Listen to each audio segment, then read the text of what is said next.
ẹ̀yin èèyàn mi mo kí yín o lórí ìkànnì yín ìkànnì ọmọ Yorùbá Gidi Ogbon Agba tẹlifíṣàn.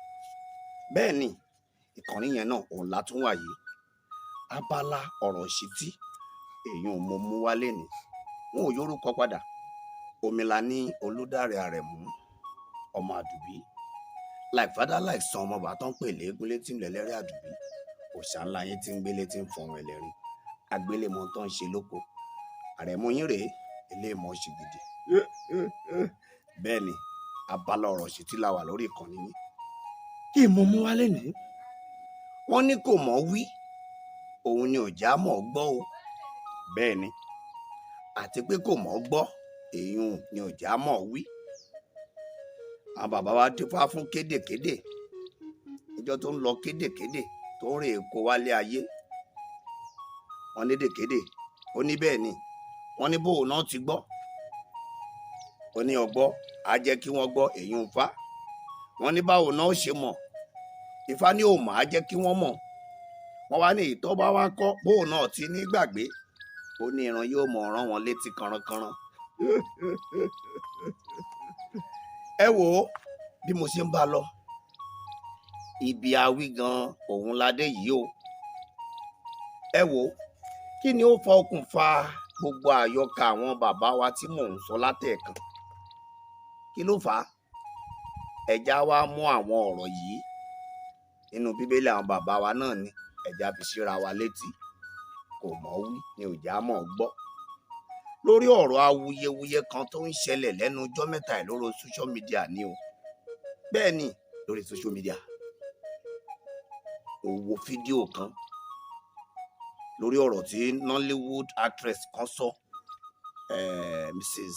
Laide Bakare wọ́n sọ̀rọ̀ kan ọ̀rọ̀ yìí wá ń jà ròyìn ó ń jà ròyìn ó ń jà ròyìn tí àwọn èèyàn wá bẹ̀rẹ̀ sí sọ ọ̀rọ̀ àlùfàǹṣá sí wọn lórí ọ̀rọ̀ tó sọ yìí. ẹ wo ẹja gbọ́. Domestic work for people for Arabo, they call them Arabu house. Àwọn wa fìyà jẹ yín, wọ́n á tún tọ́ sí yín lórí, then go shit for una head, they will not pay you, you will be working, so you have sponsor, somebody that will sponsor you there, just because you are so egocentric. Those jobs that are available here in Nigeria, you cannot do it. You prefer to go to Arab country where they will treat you like animals. Nigerians. Anyway, thank God I'm beginning to have grown-ups. I don't need domestic staff. I'll be teaching my children. Oh yeah, when you wake up, lay bed, make your breakfast, do your thing by yourself. Me, America, let me show you. See? Sherry, it's very serene, it's very quiet, you do your things by yourself. If I go to anywhere like this, I will drive to the mall, to supermarket, I will do my shopping, I will come home, I will take my things, I will put them in fridge. I'll make my breakfast, I'll make my food.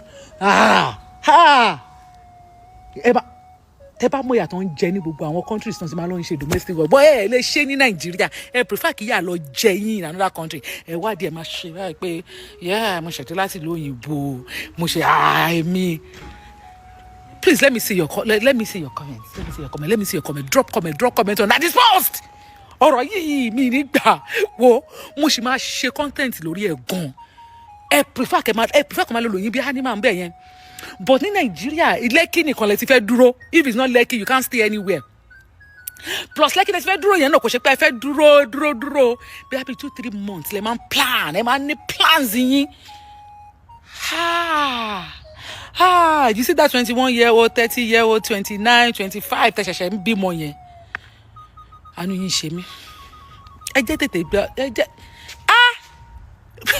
it's not these people. What give me more stories. The reason why people prefer Ibẹ̀yẹn ju Nigeria lọ. Give me more reasons. Kẹ́ máa lọ Mali, Libya, Qatar, Iraq, Iran, Afghanistan because of pride. Iṣẹ́ tó yẹ kẹ́ máa ṣe Nigeria, ẹ prefer lọ máa ṣe Ibẹ̀yẹn. Wọ́n máa treat yín bí ẹranko. I need more stories beneath this video. I need more story. This is weekend. Mo fẹ́ gbádùn ara mi. I need more story. Mo máa ṣe content lẹ́yìn lórí ó máa pọ̀ gan. That's why ló ṣe máa ń dàbẹ́ ni wípé àwọn ẹlòmíì wà wọn wà happy. Àwọn ẹlòmíì wà wọ́n wà happy. Bó ṣe wà ń bẹ̀ yẹn wọ́n wà happy. Àwọn tàwa máa struggle pa fẹ́ lọ gbà yín wá. Ẹ̀yin máa inú yín máa dùn pé wà ń bẹ̀.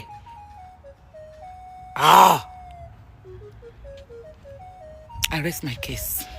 Lórí ọ̀rọ̀ tí mo sọ yìí, lórí òwe tí mo pa fún adéfá fún kédèkédè tó kédèkédè wálé ayé. Gẹ́gẹ́ bí ọmọ Yorùbá, èyàn ló jẹ́ ń dá sí. Bẹ́ẹ̀ ni o, ẹ gbọ́ mi yé dáadáa o. Bóyá ká ní ọ̀rọ̀ sí Laide Bakare sọ yìí, ká ní bó ṣe gbé kalẹ̀, òun ni ò yé ọ̀pọ̀lọpọ̀. Àbí ká ní bí ọ̀pọ̀lọpọ̀ ṣe ń gbọ́ ọ̀rọ̀ ó yàtọ̀ ọ̀tọ̀ síra wọn.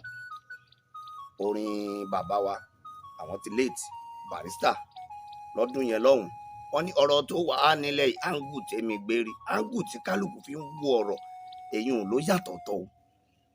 Nítorí wípé bá a ṣe ń gbọ́ ọ̀rọ̀ ó yàtọ̀, bá a ṣe ń ṣàgbékalẹ̀ ọ̀rọ̀ ọ̀tọ̀ọ̀tọ̀ ni. Èyàn máa fẹ́ ká wò, èyàn máa fẹ́ ká rí. Ẹ mọ̀jà rí ọ̀rọ̀ tí ìyá wa Laide Bakare sọ yìí gẹ́gẹ́ bíi pé ó fi ṣàléébù ẹnikẹ́ni. Rárá o, bá a ṣe ń gbọ́ ọ̀rọ̀ ó yàtọ̀tọ̀, bí a ṣe ń ṣe àgbékalẹ̀ ọ̀rọ̀ ó yàtọ̀tọ̀. Èyàn ò wá tó nǹkan tá yóò mọ ọjà ràn yín táwa máa búra wa lórí social media. Ẹ wo, mo bẹ̀ wá ní o, mo rọ̀ wá ní o. Wọn ò fẹ́ ká gba ọ̀rọ̀ yìí bí ẹ ń gbagbá ọtí, nítorí wípé ìlú gángan lọ̀rọ̀ tá à ń sọ yìí. Bó ṣe kọjú sẹ́nìkan yóò kọ̀yìn sẹ́lòmíì. Bó ti rí nu o, èyí ò mo ṣe wá sórí ètò tòní. Wọn ò yorúkọ padà. Omilani Olúdáre Àrẹ̀mú ọmọ Àdùbí, like father like ọmọ ọba tó ń pè léegun létí ń lọ ẹlẹ́rìí Àdùbí.